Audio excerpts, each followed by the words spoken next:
America is always stronger when we stand united, and that unity sends a powerful message to the world that we will do what's necessary to defend our country.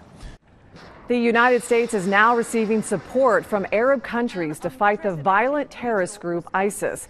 Today, airstrikes continued in Syria with the help of 5 Arab countries: Saudi Arabia, the United Arab Emirates, Jordan, Bahrain, and Qatar. The countries are pushing aside some deep regional divisions to together tackle the immediate threat of ISIS. And there's another group of seasoned al-Qaeda veterans in Syria known as the Khorasan Group.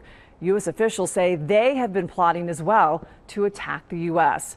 Christian Hauser tells us why a world-renowned professor at the University of Dayton is asking students there to take a closer look at the conflict. Christian.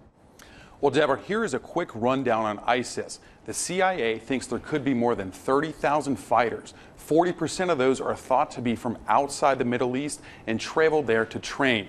More than 100 of them are believed to be from the U.S. ISIS is the richest terror group in history. Oil captured from fields brings in close to $2 million a day.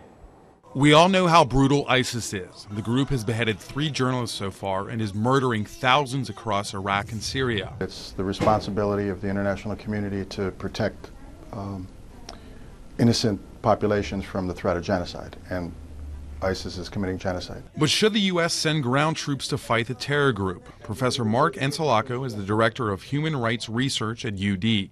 He says ISIS is unlike any other group he's studied in the 30 years he's been doing it. We sat in while he taught a class on the action the U.S. is taking. Students we talked with outside the class were split on whether the U.S. should be involved. I don't think that it's fair, because there are people that's not involved in whatever and they're getting killed and stuff.